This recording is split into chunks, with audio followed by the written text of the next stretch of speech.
Welcome to The Explainer. Today, we're diving into a really tricky question at the heart of our justice system. We think of prosecutors as the ones building a case for the government, fighting for a conviction. But what happens when that same person is also the judge? That's a question from a real federal judge, and it came up during a case that was frankly baffling. It's a case that pulled back the curtain on just how much power prosecutors have and why that should matter to every single one of us. So, to really get what's going on, we have to look at the bizarre story of a man named Keon Paler and a corrupt Baltimore detective. This is a case where the U.S. government told two completely different stories, and somehow claimed both of them were true. Okay, so check this out. In 2015, the government gets a conviction against Paler. Their story? He illegally had a handgun. Case closed, right? Well, no. 2 years later, the very same government brings Paler before a grand jury and says, hey, this guy's a credible witness, and he's going to testify that the police framed him by planting that exact same gun. I mean, it's a situation that makes your head spin, and it forced an appeals court to ask a very, very simple question. That's literally what the judge asked the prosecutor. Because if our justice system is supposed to be a search for the truth, how on earth can the government argue for two versions that completely contradict each other? And this one wild case, well, it opens up a much bigger, much more important conversation about the system itself. See, the Paler case isn't just about one prosecutor getting mixed up. It points to a deep, structural issue in our justice system, the incredible power that prosecutors have, not just as advocates, but as the final judge, the adjudicator, in almost every single criminal case. And this number, this is everything. A staggering 95% of all federal criminal cases end with a plea bargain. They never even make it to trial. That means there's no jury of your peers, and the judge's main job is just to sign off on a deal that's already been made. So let that sink in. In 19 out of every 20 cases, the prosecutor isn't just arguing their side. For all intents and purposes, they are the judge, jury, and executioner. They're the ones who really decide guilt and punishment. And this creates a huge conflict of interest, right? You're asking one person to wear two completely different hats at the same time. One hat is the law enforcer, they're a fighter for the government. The other hat is the adjudicator, a neutral referee. It's almost impossible to be both of those things at once. And because they wear both hats, prosecutors have this incredible leverage. Look at this. It's called the trial penalty. If you decide to use your constitutional right to a trial and you lose, you can expect a sentence that is, on average, 3 times longer than if you had just taken the plea deal.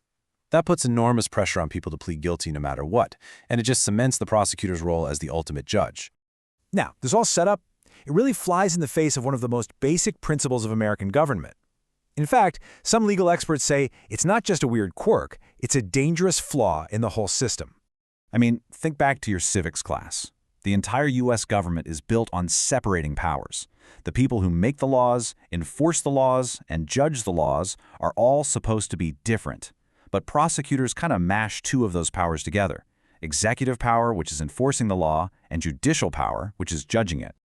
It really boils down to this. You can't be the judge in your own case. It's just a fundamental rule of fairness. Imagine you're a prosecutor.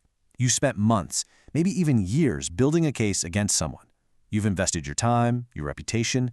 Is it really possible to then step back and be a completely neutral, impartial decision-maker? The pressure to just win is immense. And this is not some small, nitpicky detail. As legal scholar Rachel Barco puts it, this mix of power could be the single biggest design flaw in the entire federal criminal system. It creates the perfect conditions for paradoxes like the Keon Paler case to happen. Okay, so if the problem is that big, is there any way to fix it? Well, what's fascinating is that another part of our own government actually dealt with this exact same problem a long time ago. And their solution might just be the answer we're looking for. Think about agencies like the Federal Trade Commission or the SEC. They investigate companies for breaking rules, but they also have the power to hand out punishments and fines. They were running into the very same risk of bias, being the judge in their own investigation. So what did they do? A law called the Administrative Procedure Act forced them to build what's essentially an internal wall. The team inside the agency that investigates a case is legally forbidden from being the same team that makes the final ruling. There's a mandatory separation. Now, when you put that model next to the prosecutor model, you see exactly what's missing. There's no wall. The same person who investigates is the same person who decides the charges, who controls the plea, who basically decides everything. So the big idea here is, what if we took that model that's already working and applied it to U.S. attorneys' offices? The solution wouldn't come from the outside. It would be a reform that happens inside the prosecutor's office itself, which makes it a lot more realistic. Here's how it could look. One prosecutor, an AUSA, still handles the investigation. They're the advocate. But when it comes time to make those really crucial judge-like decisions, what charges to file, whether to accept a plea deal, they would have to present their case to a different prosecutor or maybe a panel of supervisors who had nothing to do with the investigation, and that group would make the final call. You see, the point isn't just to add another step. It's about changing the whole culture. It's about encouraging the decision makers to shift their mindset from how do I win this case to what is the fairest possible outcome here. It forces them to act more like a neutral judge than a partisan fighter. And here's why this idea might actually have a shot. A lot of prosecutors don't want judges or outside committees second-guessing them. But this reform lets the Department of Justice police itself. The oversight stays internal, and that's a structure that people in power are much, much more likely to agree to. And that brings us all the way back to the search for truth. If you have that internal wall, that separation between the advocate and the adjudicator, it's pretty hard to imagine an office talking out of both sides of its mouth, like the judge said.